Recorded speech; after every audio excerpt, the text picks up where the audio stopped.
Je suis ici en vacances 4 jours à Athènes en Grèce et dans cette vidéo je vais te montrer comment optimiser ta diète pour que tu puisses savourer les plats locaux sans te sentir coupable, te sentir libre et te sentir bien dans ton corps tout en gardant tes objectifs de go muscu mon pote. Et j'ai un mannequin crash test, ma mère.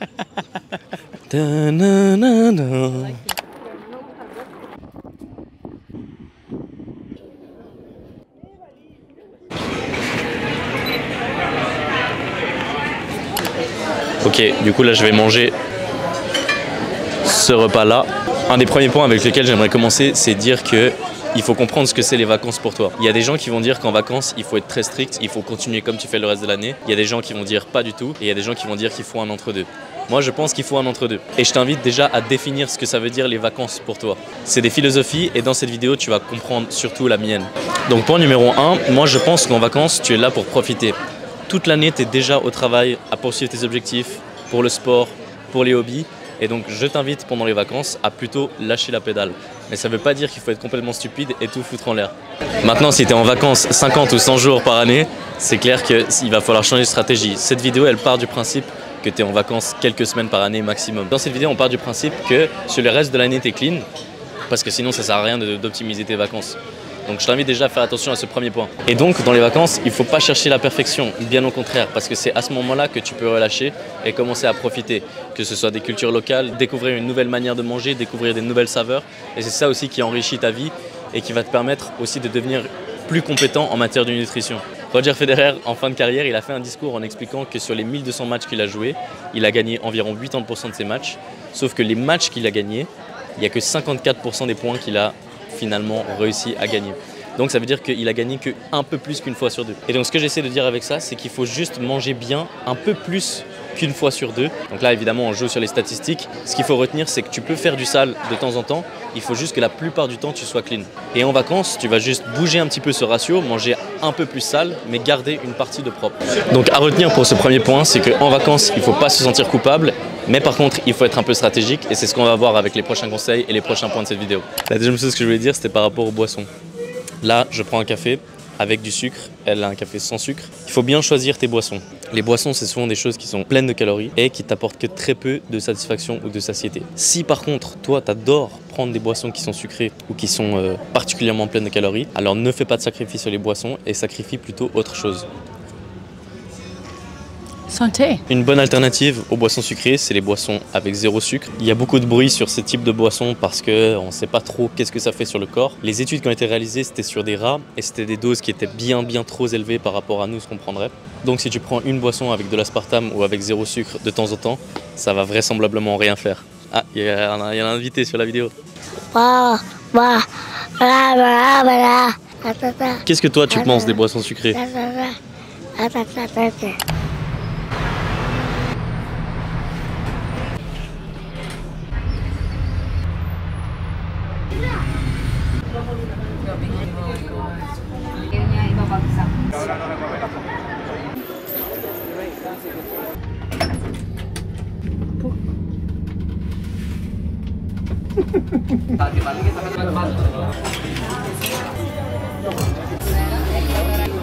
Bon, maintenant il faut que je parle du nerf de la guerre, à savoir l'alcool. Donc comme pour les boissons sucrées, si t'es un énorme fan d'alcool, ma foi garde-le, mais l'idéal ce serait de pas boire du tout bien sûr. Mais ça c'est pas que en vacances. Après si tu comptes vraiment boire, idéalement il faudrait choisir des types d'alcool qui sont moins denses en calories, comme le vin sec, rouge ou blanc, les bières légères et surtout éviter les flashs et les cocktails. Parce que les flashs ils sont très denses en alcool et il y a une pétée de calories. Ils sont très denses en soda et autres sucrants. Et par-dessus tout ça, il y a les cocktails. Et là, c'est pareil, il y a beaucoup de sucrants, il y a beaucoup d'alcool. Ils rajoutent aussi du sucre, du caramel, enfin bref, c'est un cocktail de calories. Enfin, finalement, ce qui est le plus important par rapport à l'alcool, à mon sens, c'est de surtout compter les calories vis-à-vis de l'alcool, au moins pour ça, et te fixer une limite à laquelle tu vas te tenir quoi qu'il arrive. De ce qui fait le plus de dégâts en vacances, c'est surtout l'alcool, parce que ça se boit bien, ça se boit agréablement. Et c'est très dense en calories. Bon, en plus de ça, l'alcool, c'est souvent lié à la nourriture. Non seulement ça creuse la faim, ça te rend pas bien, ça donne envie de manger, mais en plus c'est très festif. Et donc il y a de fortes chances qu'après, tu prennes des cacahuètes ou d'autres choses comme ça. En fait, t'es désinhibé et du coup, c'est comme les Perses qui envahissaient la Grèce, c'est un aller simple vers l'envahisseur. Point suivant, c'est de surveiller tes protéines. Et quand je dis surveiller, c'est compter. C'est les deux seules choses que vous pourrez demander à compter, c'est l'alcool et les protéines. C'est surtout intéressant pour les go-muscu qui n'ont pas peur de prendre, mais de perdre de la masse musculaire, notamment quand tu t'entraînes pas en vacances. Ça, c'est sûrement la clé de cette vidéo. S'il y avait une chose à retenir, ce serait ça, c'est de compter ses protéines et de pas trop calculer le reste. La protéine, elle aura 3 effets. Elle va t'aider à garder une bonne satiété, et quand je dis une bonne, c'est une excellente satiété. Quand tu regardes dans les aliments, c'est vraiment la protéine dans le top 1. Ensuite de quoi, elle va te permettre de garder le moral quand tu auras un petit peu plus faim, quand tu te sentiras un peu moins bien dans la journée, et ça c'est valable aussi pour toute l'année. Et comme je te l'ai dit tout à l'heure, elle va t'aider à préserver ta masse musculaire. Et par-dessus tout ça, ce qui est très intéressant, c'est que les protéines de qualité sont souvent délicieuses. Je prends l'exemple de mon repas de midi, c'était 2 énormes morceaux de viande, ça c'est au moins 50 grammes de protéines, et c'était très très bon, j'ai l'impression de me faire plaisir en vacances. Quitte à ce que ce soit un peu plus gras, tu te fais plaisir tout en mangeant protéiné. Bon, ma mère vient de demander comment est-ce que t'es pas censé boire de l'alcool dans un environnement comme celui-là. Et la question est très très pertinente et ça rejoint à ce que j'expliquais, à savoir se fixer un objectif et s'y tenir. C'est notamment un objectif quotidien mais aussi un objectif sur le séjour. Il y a plein de jours auparavant où on était ici, où elle aurait pu boire, mais ça se prêtait pas trop à l'ambiance et il faut réfléchir. Alors que souvent, on prend de l'alcool sous forme de réflexe, c'est un réflexe social, alors que là, on est sur un joli rooftop, c'est un joli moment, ce serait adapté pour un verre de vin.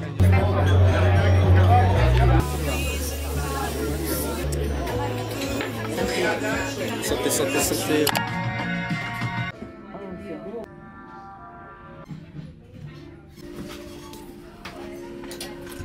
So where were we when we Papa, salam les. Il est maintenant 20h59. On a fait une longue journée et on a fait des achats, donc je vais faire un haul. Je mettrai le timecode ici pour que tu skippes si tu veux pas regarder cette partie. Mais je te recommande de regarder parce que on a acheté tellement de belles choses. C'est plutôt incroyable. Déjà, on a acheté quelques petites choses dans un magasin en mode ça c'est de la crème hydratante, tu vois, parce que c'est mon côté self-care, tu vois. Après, on a acheté quelques petits savons, quelques petites crèmes, c'est surtout ma mère, je te cache pas. Après, on s'est dirigé dans un magasin de vêtements. Et là, on a acheté, dans le dos, il y a ce petit animal qui dit c'est pas moi. Et ce pull me fait une shape de délire, photo à l'appui.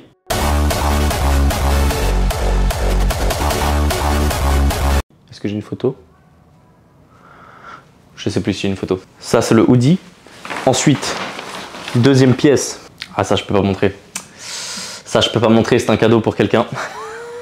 Un grey sweatpants. Parce que c'est grey sweatpants season, comme on dit. Donc ça, pour la muscu, ça va être incre parce que mes gris, je les ai donnés à ma soeur, en fait, qui sont mes gris existants, je les ai donnés à ma soeur parce qu'ils sont trop petits pour moi. Donc maintenant, j'ai ces nouveaux, donc ça m'est bien. Ça m'a extrêmement bien. J'ai une paire de pantalons, un peu en mode classe et tout. Il faudra juste les couper vers les jambes. Parce que en tant que go muscu, si tu as vu ma vidéo jambes, j'ai pas les plus grandes jambes du monde, les plus grosses jambes du monde. Mais mes cuisses sont quand même assez larges. Et je pense que les go muscu qui me regardent sauront, mais la coupe des pantalons va pas parce que je dois prendre très large sur les cuisses. Et après, il faut couper sur les mollets. Dans la veine des sweatpants, j'ai des sweatpants comme ça, tu vois, les trainings. Un peu en mode drip. J'ai pris ceux-là parce que j'en avais déjà parlé dans une vidéo, mais ouais, la plupart de mes trainings sont trop petits, donc ça c'est parfait. J'ai quelques petits t-shirts sympas, un blanc comme ça, celui-là il me fait une shape de fou, c'est incroyable. Un autre en noir, minimaliste. Ça tu réfléchis pas trop, c'est des t-shirts pas très chers et toujours un peu sympa, toujours un peu pratique. Le même en blanc, minimaliste. Après j'ai vu un magasin militaire et je suis un grand fan de patchs. Je fais partie de ces gens gênants qui adorent les patchs. Et si tu regardes mon sac, j'ai déjà des patchs ici. J'ai un patch d'un ours qui a brûlé, j'en ai déjà parlé. J'ai un patch Molen Labe.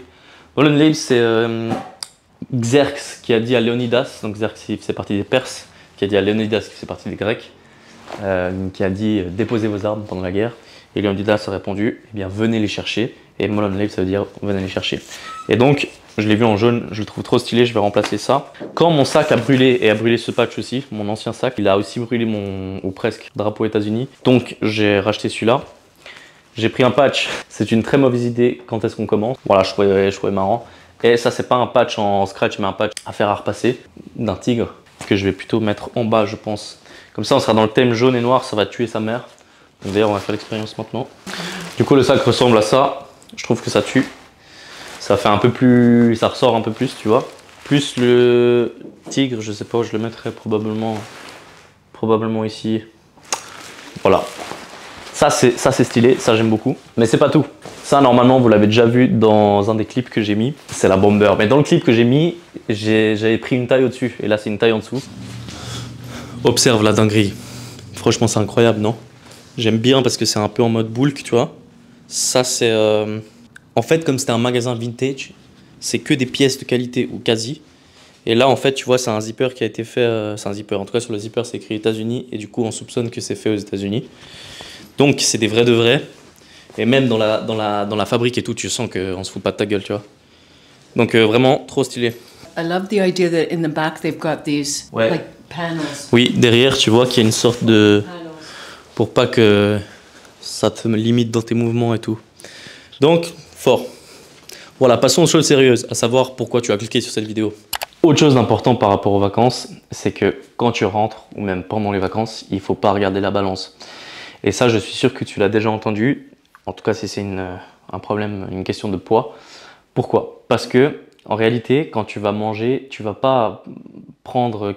C'est impossible de prendre 2 kilos en quelques jours ou même en 2 semaines. Pour prendre quelques kilos en 2 semaines, il faut vraiment bouffer.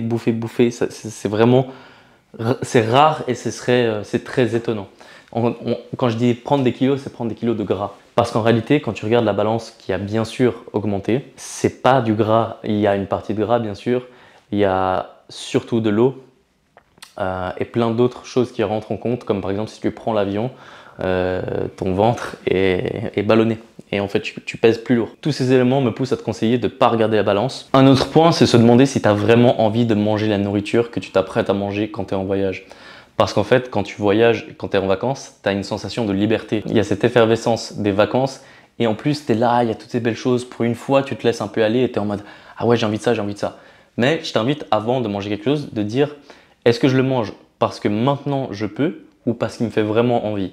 Et là est la différence. Donc, est-ce que tu manges par revanche, en quelque sorte, sur toi du reste de l'année qui ne le mangerait pas, ou est-ce que tu le manges par sincère envie? D'ailleurs, dans la même veine, si tu veux pousser le truc plus loin, une fois que tu achètes cette chose parce que tu en as vraiment envie, tu manges une bouchée et tu attends quelques minutes. Et si après quelques minutes, tu as envie de terminer ce que tu as commencé, alors il y a de fortes chances que tu le voulais vraiment. Donc si je fais le débrief, ce matin, j'ai pas filmé, mais j'ai mangé un brunch. Donc j'ai mangé j'ai mangé un croque-madame. Il y avait 2 œufs dessus, donc je vais juste calculer les protéines. Donc ça fait 2 œufs, il y a environ 7 grammes par œuf, donc on est à 14 grammes de protéines. Ensuite, il y a eu les 2 gros burgers à midi. C'était pas des burgers, c'était des boulettes de grec. Boulettes de viande grecque. Des boulettes de grec. C'était des boulettes de viande grecque. Donc là, je pense qu'il y avait 300 grammes de viande et du coup, 100 grammes, on est à environ 20 grammes de protéines pour le bœuf. Donc je vais mettre 60 grammes de protéines. Donc ça fait 14 plus 60, donc on est à 74 grammes de protéines. J'ai mangé quoi d'autre? Je crois que c'est à peu près tout en termes de protéines. Maintenant, je vais prendre un peu de lait pour compenser mes 74 grammes de protéines. Je te recommande en vacances, en tout cas, pas dans la muscu, hein, mais en vacances quand tu es un peu sur le tas, d'au moins viser 1 gramme par kilo de poids de corps. Donc moi, je pèse 82 kg, donc je vais dépasser les 80. Pourquoi? Parce que je m'entraîne pas et en plus, je vais pas commencer à aller acheter de la whey et tout. Mais ça, c'est un conseil supplémentaire. Si tu veux prendre de la whey avec toi pour prendre un shaker par jour, si ton souci, c'est de perdre de la masse, si ton souci c'est prendre du poids, alors peut-être évite ça parce qu'il faut éviter aussi de trop surcharger les calories. Donc là il reste environ 500 ml dans ce truc, donc ça fait 15 grammes de protéines et j'arrive à 89 grammes de protéines pour aujourd'hui. Donc je pense m'arrêter là pour ce que je vais manger aujourd'hui. En temps normal je suis à environ 2500 à 3000 calories par jour, ça dépend parce que là je suis en prise de masse donc je suis plutôt vers les 3000. Et donc je te fais grosso modo le calcul. Moi je le fais mais je te recommande pas forcément de le faire quand tu voyages. Le croque-madame d'aujourd'hui, je pense qu'il était à environ 500-700 calories. Le repas de midi, je pense qu'il était entre 700 et 800. Energy drink plus 150. Plus le lait ça fait 300. J'ai pris un Virgin Mojito, j'ai pris des snacks. Là je vais rajouter un peu de Nesquik. Je vais rajouter 300 calories pour être sûr. Et en gros je suis à 2150. Donc moi je suis encore en dessous de mon besoin quotidien en calories. Mais tu vois qu'en réalité, pour tout ce que j'ai mangé aujourd'hui, je suis à 2150 calories. Pour un homme moyen, ça correspond plus ou moins à un maintien quotidien, voire moins. Pour une femme, ça fait un peu beaucoup, mais d'un autre côté, j'ai beaucoup mangé, puisque en fait, je mange pour ma corpulence. Donc ça m'étonnerait qu'une femme atteigne ces chiffres juste en mangeant on s'en casse la tête. Mais je sais qu'il y en a là dehors qui mangent beaucoup et tant mieux, il faut aussi profiter. Mais tu vois que si tu es une femme ou si tu es un homme qui veut manger moins que ça et que tu avais fait attention pendant ma journée, par exemple, tu aurais fait attention au petit-déj, bah t'enlèves tout de suite 500 à 700 calories et tu arrives à 1550. Ce qui arrive à quelque chose de tout à fait convenable pour un rythme de croisière pour une femme du corpulence moyenne, tout en sachant qu'en plus là il y a les protéines qui gonflent les calories. Et là on va vraiment devenir des barbares parce que tu viens au-dessus de l'évier et tu fais à l'œil, frérot.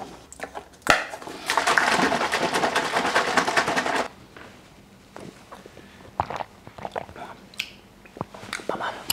Pendant que je déguste mon lait, je te donne mes derniers conseils. Avant de partir, je te recommande d'anticiper la disponibilité et les prix de chaque produit. Pourquoi? Parce que par exemple, en novembre 2023, je suis parti au Canada. Le Canada est extrêmement cher. Et en fait, la nourriture qui était la moins chère, c'était souvent la nourriture qui était moins bonne, de moins bonne qualité, qui était un peu plus du fast-food. Donc le choix est vite fait, notamment si ton budget est réduit. Par contre, tu peux commencer à étudier la question. Où sont les marchés les moins chers? Quels supermarchés sont moins chers? Comment est-ce que tu peux t'organiser pour avoir un certain budget pour XY? Étudie aussi la nourriture locale. Par exemple, ici, je suis en Grèce, donc c'est de la nourriture méditerranéenne. Donc ça va, c'est relativement de la bonne qualité et de la bonne nourriture. Mais si tu vas en Islande, tout est frit. C'est du poisson frit, tout est frit. Donc il faut vite faire attention à ça. Et de nouveau, il faut essayer de repérer à l'avance. Un point hyper important, et ça je pense que c'est très utile, c'est de timer comme il faut les repas et de planifier ta journée. Au même titre que tu planifies un peu tes activités, plus ou moins en fonction des gens, ça serait bien de planifier tes repas et à quel moment tu vas manger quoi et pourquoi. Surtout là-dedans, c'est anticiper la faim et ne pas tomber dans le piège de la faim. Parce que quand tu as faim, tu as envie de manger la terre entière. Sauf que si tu commences à faire une activité quand tu as faim, tu arrives à ignorer, à supprimer cette faim pendant un moment. Et en fait, quand tu as faim, la clé, c'est de tenir. Il faut tenir bon entre 10 et 30 minutes et au bout d'un moment, elle va partir. Si elle part plus, c'est là où tu dois manger. Donc je prends un exemple, nous aujourd'hui c'était 13 h, on a hésité entre aller manger et pas aller manger, finalement on est allé manger. Mais je suis sûr que si on n'était pas allé manger, qu'on avait commencé à faire une activité, on aurait pu tenir, vrai ou pas? Un point qui peut beaucoup aider aussi, c'est se déplacer dans la ville dans la mesure du possible à pied. Aujourd'hui on a fait 13 600 pas, c'est pas mal. Franchement ça fait plaisir, tu découvres la ville, tu t'imprègnes de l'ambiance. Et ça c'est entre 300 et 500 calories dépensées en fonction de l'inclinaison et d'autres éléments. Donc plutôt privilégier aller à pied. Et finalement, mon dernier conseil que je peux te donner, c'est plutôt faire attention à la quantité plutôt qu'à ce que tu manges. Franchement, tu es en vacances, tu te fais plaisir, tu découvres la nourriture locale, tu découvres d'autres manières de cuisiner, de consommer. Et du coup, tu peux manger virtuellement n'importe quoi. La question, c'est juste d'avoir du bon sens et pas de prendre des méga plats et tout. Donc, demande au serveur, demande au restaurant, ah ouais, c'est quelle quantité et tout. Tu leur demandes toujours de faire une taille avec la main. Et commande toujours un peu moins. Au pire, tu partages avec quelqu'un, tu prends une demi-portion. Et si tu n'as pas assez, alors là, tu recommandes. Mais c'est vraiment une question de quantité. Et ça, c'est même au quotidien, dans ta vie sur l'année. Faire attention aux quantités plutôt qu'à ce que tu manges. Parce qu'en réalité, surtout la malbouffe, c'est quelque chose de très dense et donc ça va très très vite. Donc quelques mots de conclusion. Je dirais que le plus important, c'est de te demander si le reste de l'année, tu es assez carré. Si le reste de l'année, tu es assez carré, il n'y a pas de raison de se soucier de ce qui se passe pendant les vacances. À moins que tu partes 50 à 100 jours par année. Auquel cas, dis-moi ce que tu fais dans la vie et puis je vais faire comme toi. Bien sûr, il faut quand même être intelligent pendant que tu voyages. C'est pour ça que je te recommande les éléments suivants. Manger assez de protéines, être intelligent sur le placement de tes repas, être intelligent sur qu'est-ce que tu manges et pour quelles raisons. Et puis au-delà de prendre des gros plats qui tu penses te feront plaisir, peut-être goûter un peu plus de petites choses. T'achètes à gauche, à droite des snacks qui te paraissent intéressants, des choses locales et tu prends des morses. Et dès qu'il y a un truc qui te parle pour de vrai, là tu prends. Bien sûr, c'est pas forcément toujours faisable. Si tu as une famille, ça aide. Et globalement, ma philosophie, c'est de se faire plaisir tout en étant intelligent. Et j'espère que j'ai pu te transmettre cette mentalité et les bons conseils pour faire ça. Donc, merci d'avoir regardé cette vidéo. On se voit demain pour la prochaine. Et ciao, bye, c'est bien.